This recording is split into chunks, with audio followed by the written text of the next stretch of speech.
names of the delegates elected at the primaries, the same old names that were identified with the plunders of the city treasury, are to be found at the top, in the middle, and at the bottom.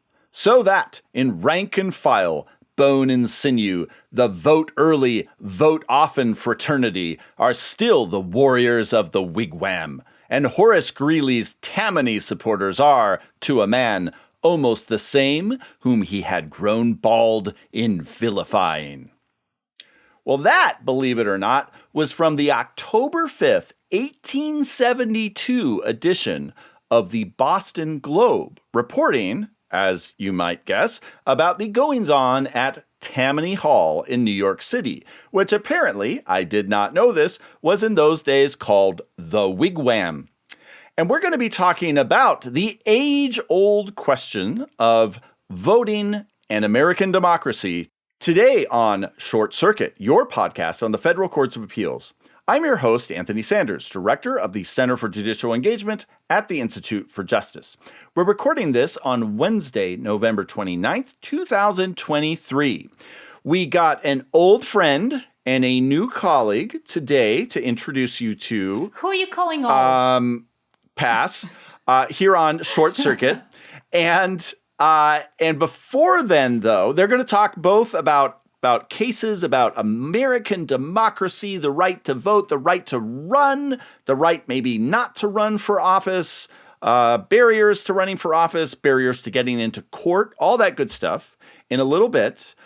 First, though, a real quick plug. Talked a couple weeks ago about our sister podcast, Bound by Oath. Season 3 is coming. We're getting closer and closer. So probably most of you, when you're listening to this, right at the end of November, beginning of December 2023. Still a few days away, but season 3 is coming. The first episode, the teaser, our preview is already out there. You can find it on the interwebs in your various podcast apps. We got that going. So please stay tuned. John Ross's Bound by Oath Season 3, property rights, coming soon. But before then, it's all about American democracy. So I am pleased to introduce, again, to the podcast, before I was rudely interrupted by her, Anya Bidwell. Anya, welcome back.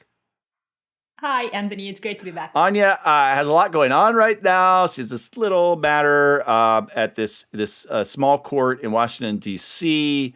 And so she's spending most of her time getting ready for that. And she's breaking with that, though, to give us some of her time today, which we very much appreciate. But a big time important attorney for us at the Institute for Justice is our new litigation fellow, Dylan Moore. So, Dylan, it is your first time on Short Circuit. We're very excited to have you. Please tell us a little bit about yourself and what you're doing with IJ. Sure. So first, I'll just say it's kind of surreal. I've listened to the podcast so many times. It's wild to be on the inside of it.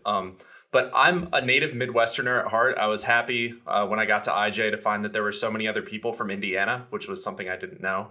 We try not to tell too many people about that, but it's okay. I'm sorry. I got to get the word out on the Hoosier Pride.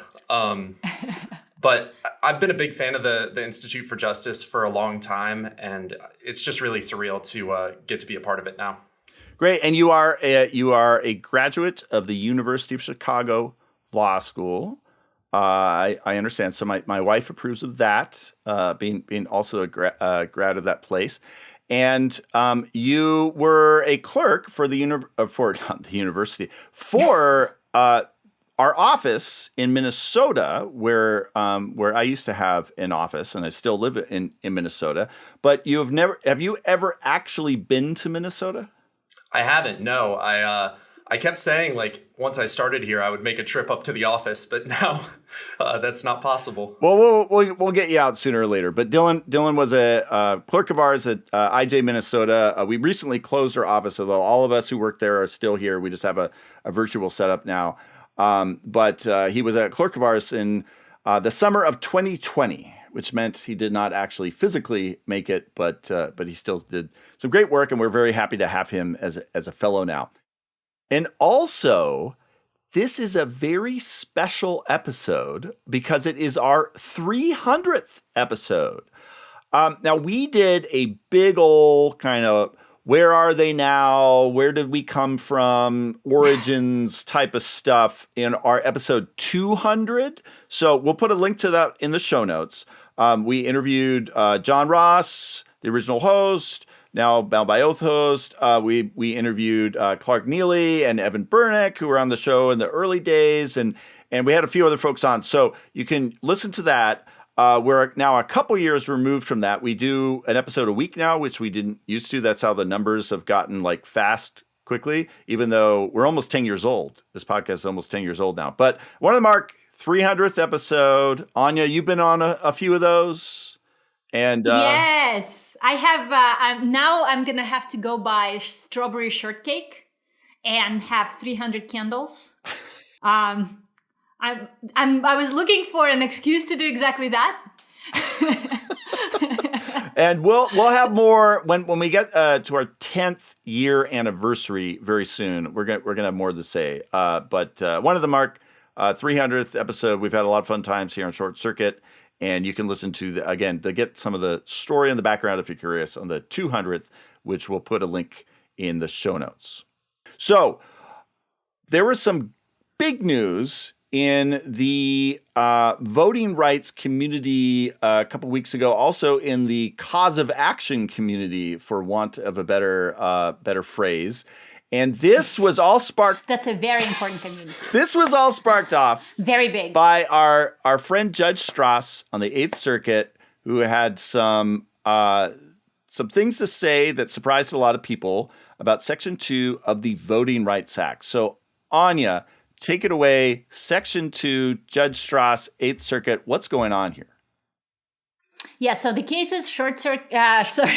We are not involved in any litigation that I know. The case is NAACP versus Arkansas Board of Appointment. And our listeners will be familiar with the topic of cause of action. It's, like I said, a very big, important, loud community. And the question is, how specific does Congress have to be in this setting, because we're talking about statutes? How specific does Congress have to be when it creates a cause of action language in its statutes? If a statute says you have a right to be free from the mailman bothering you on Sundays, does that also mean that you can sue the mailman when he comes on Sundays? Or does Congress specifically need to say, and you have a right to sue him when he comes to you on Sundays? So for a long time, in the common law tradition, courts would interpret the right recognizing language as also authorizing you to sue. Everybody knows, right? This Blackstonian notion of where there is a right, there must be a remedy.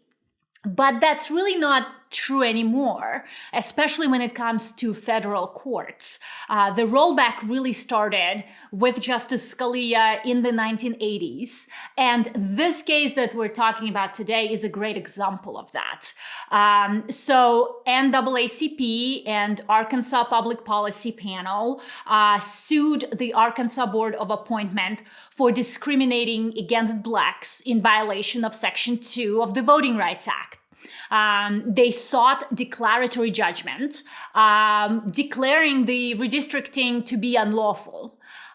So Section 2 does, on the one hand, say that citizens have a right to vote free of discrimination on account of race. That's a very clear rights language. But the Voting Rights Act's enforcement provision, Section 12, on the other hand, lists only one party that can sue, and that's a state attorney general. Does that mean that other parties, like individual citizens, can't sue? The majority says yes, individual citizens can't sue. They must wait for the attorney general to file an action. The dissent says no, individual citizens can sue. Interestingly and importantly, the United States government also agrees with the dissent. They submitted an amicus brief in the Eighth Circuit explaining their reasoning. So let me start by discussing dissent first, because it relies more on precedent than the majority does. The dissent basically says, and that's Chief Judge Smith, he says, I have history, binding precedent, and implied congressional approval on my side. I really don't see how we as an intermediary court can overlook all that. Start with history. Congress passed the Voting Rights Act to make the guarantees of the 15th Amendment finally a reality for all citizens. The achievement of this goal would be severely impaired if each citizen were required to depend solely on litigation instituted at the discretion of the Attorney General. So that's history. Look at binding precedent. We have this case called Morse from the United States Supreme Court, where 5 Supreme Court justices specifically said that Section 2 of the Voting Rights Act can be enforced by private individuals. True, the case actually involved Section 10 of the Voting Rights Act, but the justices discussed Section 2 in the same breath, and Judge Smith says, I don't buy that this is the type of dicta that we as lower courts can ignore.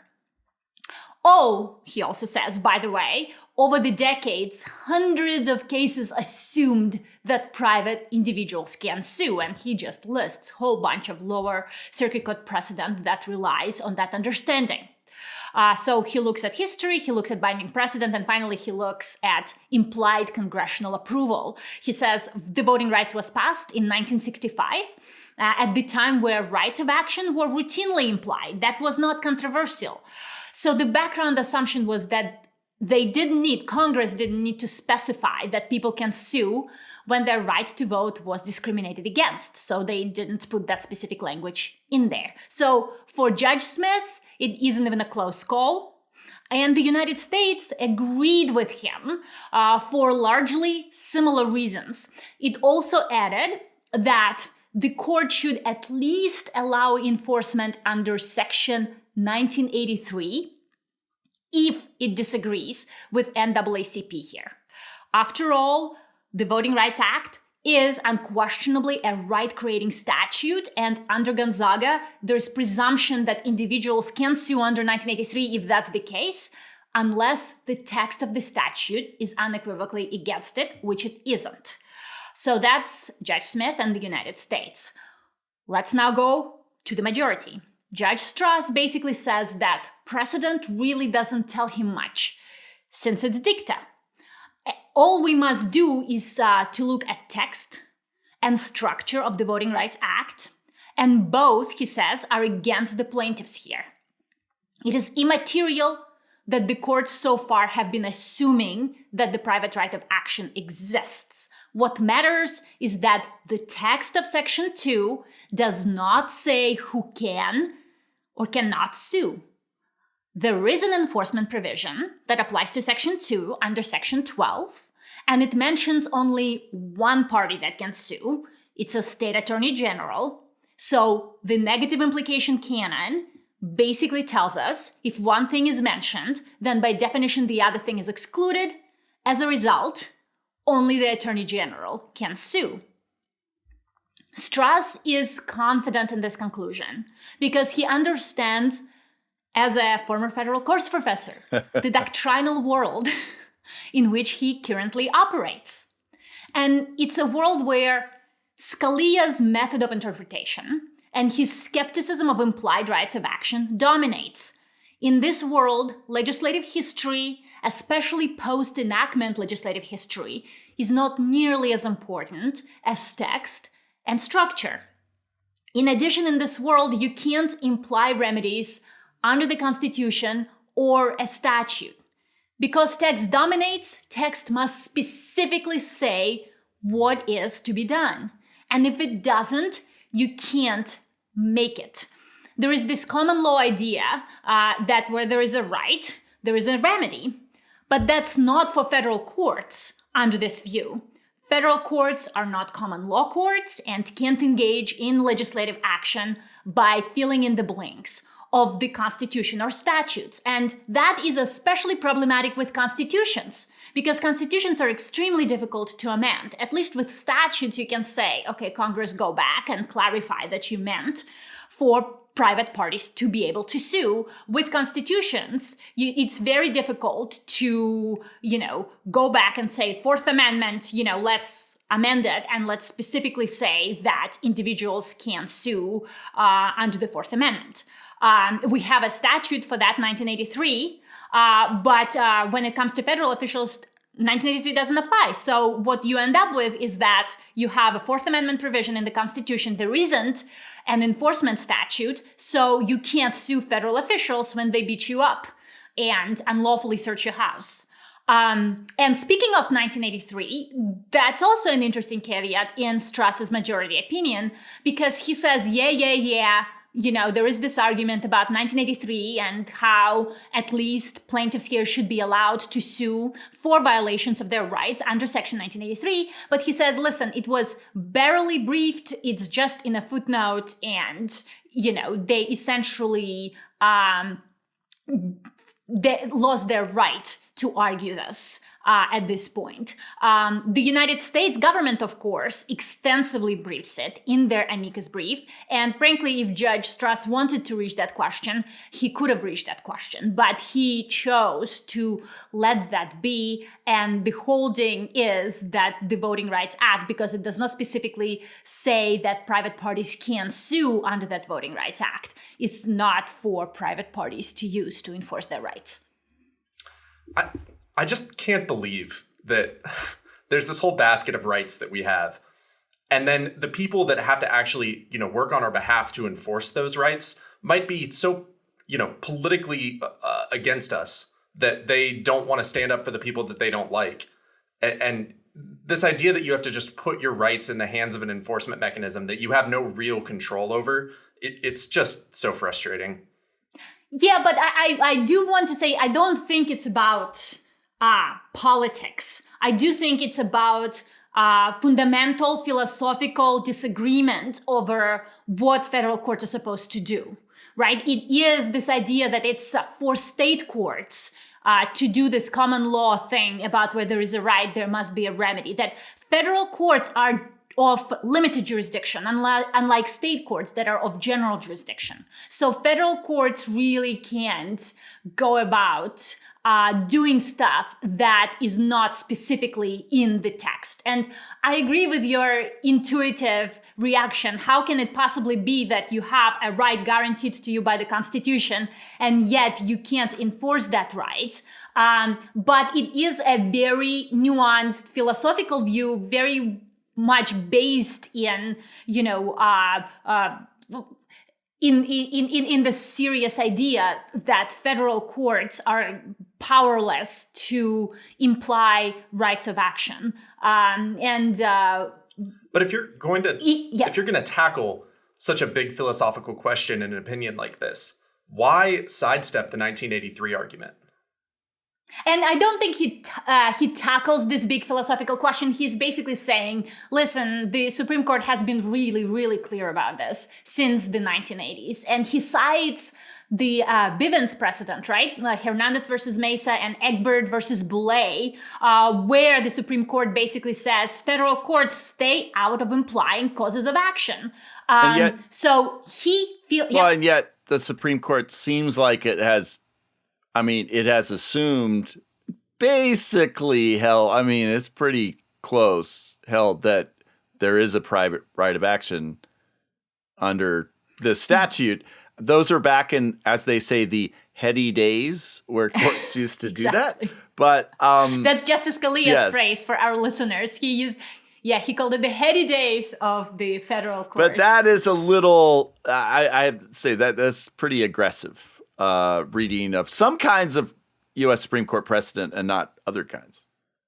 That is very aggressive. And the district court was very aggressive too, I might add, right? What the Eighth Circuit panel did is affirmed the district court's ruling, although district court actually dismissed without prejudice, and the Eighth Circuit said, yeah, we should dismiss with and we prejudice. should say the district court brought this up on its own because it said, well, this might be jurisdictional. So that's kind of like standing, which we'll talk about in a little bit, where a court has to raise it on its own, or it's supposed to. But then the Eighth Circuit said, no, it's actually not jurisdictional. You can waive this argument about cause of action. So you don't have to bring it on its own. But you were right anyway. And yeah, it's with prejudice. Anya, what you brought up there in kind of giving this argument the benefit of the doubt about, which we've talked about on Short Circuit, so we don't have to go in the past, and we will again, I'm sure. And we had a real in-depth episode a few months back that we'll put a link to where you and I talked about this. But but I want to get into this distinction you just made, because you said there's this argument that federal courts don't, at least post this famous case called Erie from 1938, don't have the power to, quote, make law in this area. Yeah. So that is an argument that's out there. But this argument bleeds into the state court. I know this isn't a state case, but I think it's relevant here. It bleeds into the state courts because you see state courts saying stuff like the legislature passed this statute, or even sometimes it's a congressional thing. Congress passed this statute, but we are only a court. We aren't a lawmaker, and so we can't infer an implied cause of action for someone to remedy the rights that were violated that they have under this statute. And so we can't do that.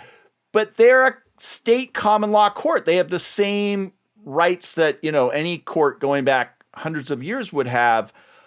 So that's kind of, what are your thoughts on that? Like, to me, I don't exactly agree with the argument, the whole post-Erie argument, but it seems like it's kind of bastardized in the states where it just takes on a life of its own of like, courts can't create remedies, which is balderdash. It's balderdash. You hit the nail right on the head. One of the worst externalities of this kind of argument from the Bivens cases and from Alexander versus Sandoval cases is that now state courts also think that they can't imply rights of action. And you saw it very recently in an Iowa Supreme Court decision where it reversed itself from 2017 and said, what, it is out of our hands. Legislature must specifically say this, which runs in the face of Scalia's main argument that federal courts are courts of limited jurisdiction, so we need to be humble. We can't have our heady days. Our hands are tied. But common law courts are not bound by those same restrictions. Mm-hmm. And somehow now state courts are actually feeling like they are bound by those same restrictions. And that I have very little understanding for. And I have a hard time giving the benefit of a doubt to state courts that do this. One other question I have before we move on, because I just haven't thought much in the past about Section 1983, which we have spoken of many times on the podcast. We observed its 150th anniversary in a special a couple years ago. But it says the Constitution of the United States, Constitution and laws of the United States. And I never pay attention to the and laws part because I, as a constitutional lawyer, have usually dealt with the Constitution. But the case law, so I'm not familiar with that case law. You mentioned this case, Gonzaga University Rideau from 2002, that comments on this. Is it pretty clear then under that case law that any law of the United States that gives you an individual, so I know there's this spending power argument, but say it's just a normal act of Congress is within its purview to pass this law. It gives an individual some right against, either the government or whoever. Yeah. And if you're suing a person under Section 1983, it says person, that you can do that. I mean, is it like this is pretty clear? It is pretty clear unless unless Congress gives an indication to the contrary. So there is a burden shifting that's going on here that's much easier than what you have with the VRA situation, right? Where, Strauss is specifically looking for an affirming language that there is a cause of action. In Gonzaga line of cases, it's the other way, where Congress must specifically indicate that they don't want a right of action here, if there is a right giving language. So the fact that they said that the Attorney General has a right, but they're silent, that Congress is silent on individuals, that most likely that wouldn't be enough to shift the burden. So the individual probably still has a right, because Congress didn't say the AG has exclusive right to bring. Exactly. That's exactly right. Okay. So is this all much ado about nothing? I was going to ask, it kind of gives you a sense of what are we doing here? I mean, there is much more value in, being able to sue under a statute that prohibits a particular conduct, right? Like the Voting Rights Act. So it again has these bleed over effects into other statutes. So I do think it's important to be able to sue under the very statute that specifically tells you have a right to do something, rather than rely on Section 1983. Gotcha. Well, I'm guessing these same plaintiffs, if they haven't already, are getting a complaint ready that invokes Section 1983, and they can do this all over again. So they should be. Not to comment on whether their claims under the Voting Rights Act, Section 2, and all that very complicated business are going to be worthy or not, but it looks like they'll have a way to do it. So someone else, though, who I think his road is at an end, is this fellow who was going to run in New Hampshire. I guess he is running in New Hampshire, but it kind of took him a while to get there. And his main point in running was because he seems to not like former President Trump. So, Dylan, what's his story, and what should he have done that he didn't do? Yeah, so I'll tell you right now, Anthony, it's not just New Hampshire. This guy, John Anthony Castro, has filed 27 lawsuits across the country. I think all of them are solely to keep Trump off the ballot. And it's funny that this one that we're going to talk about today arises out of New Hampshire because he lives in Texas. So he's just a crusader against Donald Trump on the ballot. So the case that I'm going to be talking about is called Castro v. Scanlon, and it's out of the First Circuit. So the bottom line is John Anthony Castro, pro se, representing himself, is a Republican presidential candidate who tried to sue the New Hampshire Secretary of State and former President Trump to prevent New Hampshire from allowing Trump to declare himself a candidate in the state. So Castro argued that Section 3 of the 14th Amendment prohibits Trump from putting his name on the ballot because he engaged in or provided comfort to the January 6th insurrection. So this is one of a long line of cases and scholarly articles and news reports that are coming out about Donald Trump and Section 3. So name checking Will Bode, speaking of Chicago. Yeah, his stuff is great. Former IJ clerk. And he makes a very powerful argument. This is all about IJ clerks today. Yes! And he makes a very powerful argument for why Section 3 of the 14th Amendment applies and Trump should not be allowed to run. Yes, everyone should go read that. I was just reading it. That's it. So the First Circuit, like every other court that's dealt with Mr. Castro's complaints so far, has unanimously said that he is not successful. And in a unanimous panel opinion written by Chief Judge David J. Barron, they ruled that Castro did not have standing to sue because he hadn't suffered an injury in fact. So Castro, what he's kind of doing here is trying to get around these state case law and laws that prevent just ordinary taxpayers from challenging the qualifications of potential candidates. So like I mentioned before, he's done this in 27 states. So Castro's registered with the FEC as a Republican primary presidential candidate for 2024. And he claims that all over the country, he's competing against Trump for the Republican nomination. So in this suit, Castro sued in September 2023 in the District of New Hampshire. He hadn't actually added himself to the New Hampshire ballot yet because the state wasn't accepting candidacy declarations at the time. But he claimed in his complaint that he was intending to either get himself on the ballot or be formally recognized as a write-in candidate. And he claimed that Trump was disqualified from running against him in New Hampshire under Section 3 of the 14th Amendment, which, as we've alluded to, it disqualifies people who have taken an oath to uphold the Constitution from holding state or federal office if they have engaged in insurrection or rebellion against the U.S. or have given aid or comfort to the enemies thereof. So at root, Castro is alleging that 1, people can sue to enforce Section 3, and 2, that Trump's involvement in the January 6th insurrection bars him from becoming president. So about a week after Castro filed his complaint, New Hampshire announced that it was going to start accepting the declarations of candidacy for 2024 from October 11th of this year to October 27th. So once New Hampshire made that announcement, Castro moved for a temporary restraining order to stop New Hampshire from accepting Trump's declaration. And he noted in that TRO application that he planned to file his candidacy paperwork as soon as he could, so on the 11th. The New Hampshire Secretary of State and Trump both opposed Castro's motion for a restraining order for 2 reasons. So the first one, and the one that the First Circuit latched onto on appeal, was that Castro lacks standing. So that, as most listeners are probably familiar, standing has 3 components. The first is an injury in fact. So you have to have a concrete and particularized injury that's actual or imminent.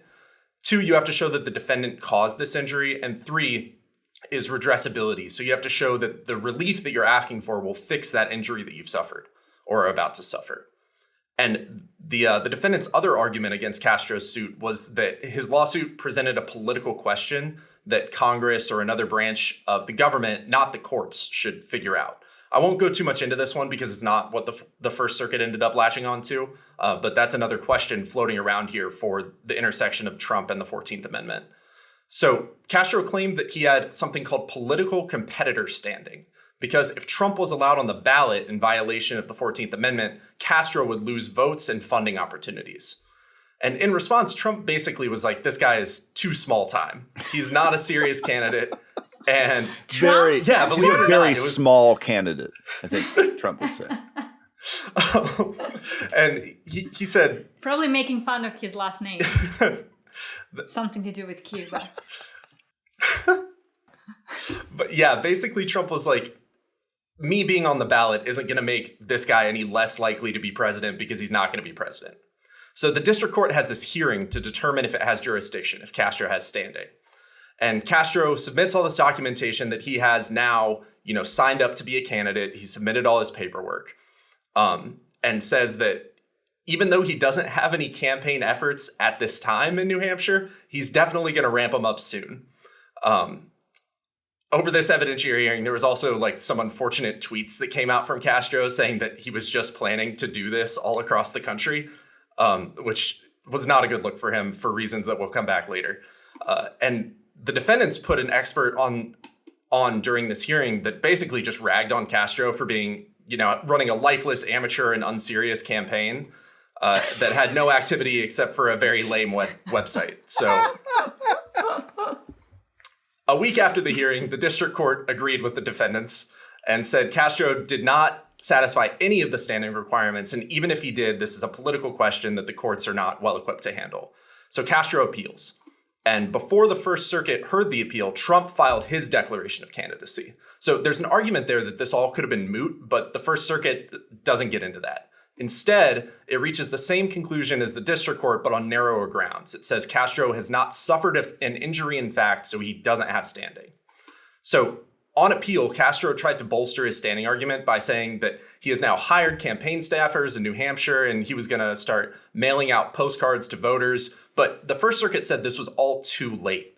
So first, the court says the facts of this case are limited to the facts that were in existence when Castro filed his complaint. So nothing that he did afterwards, declaring his candidacy, ramping up his campaign efforts, none of that can be considered as to whether he's suffered an injury here.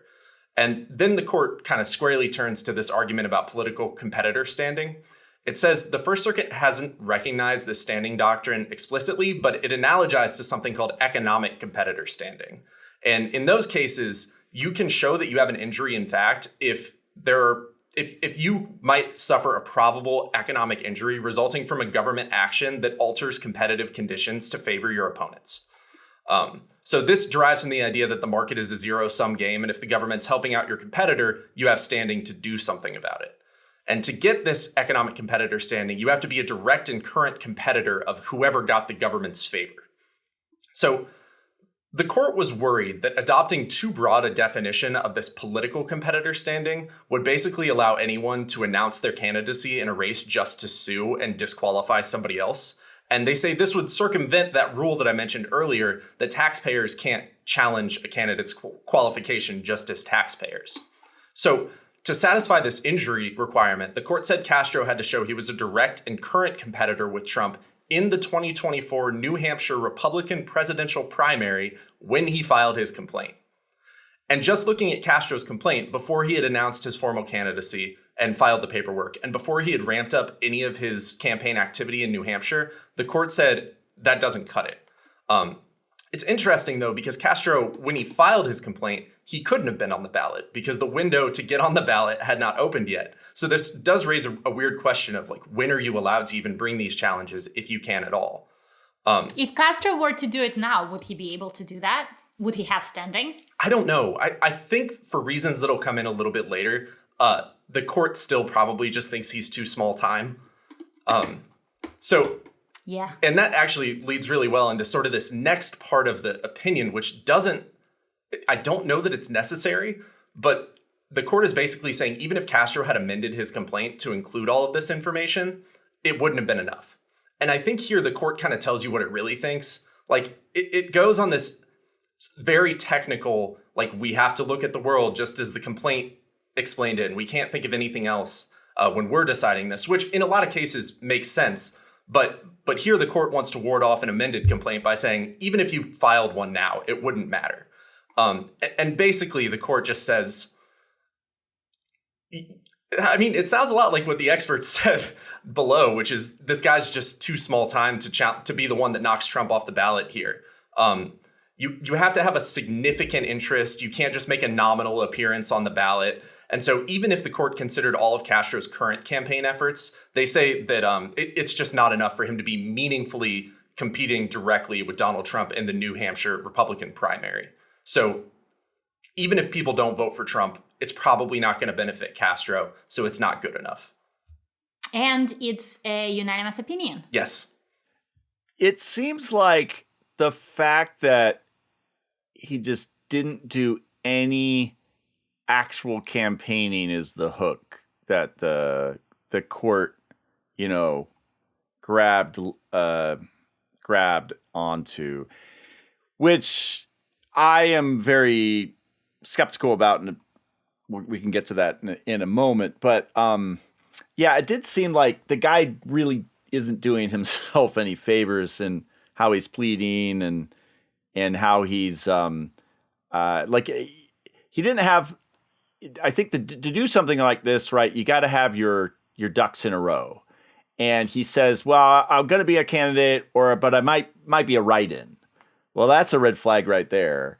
And then he says, well, he doesn't like say, I'm going to go to New Hampshire or I'm going to do this. So I'm going to have this many signs, or I'm going to pay for, Facebook ads that are geolocated to New Hampshire, or like anything like that. It's just, I'm going to be on the ballot, which we could talk about whether that's enough. And I'm very sympathetic that it's enough for standing, but he could have done more, which tells me, I mean, I get he's in 27 states or whatever it is. He's stretched, right? If someone else is trying to do this, and this is all happening very fast right now, of course, and there's this litigation on Section 3 and Trump is all over the place, but someone a little bit savvier would be able to, get over these standing hurdles. Yeah, I think he was trying to do too much at once. 27 of these is too many to target. I just for some feedback for Castro, if you're listening, it might have been better to target a few states and really put in the effort. Or, economies of scale. He could have done it really well in one and then replicated in all 27. Right. Yeah. I do have worries, though, about this idea of that if you're on the ballot, that's not enough, right? Like, does it have to be? So it can't be the rule that, and indeed it isn't the rule that you have to be a likely, victor in whatever the race is. I mean, here it's a primary for president. So, even if you just get a few percent, you could get a few delegates.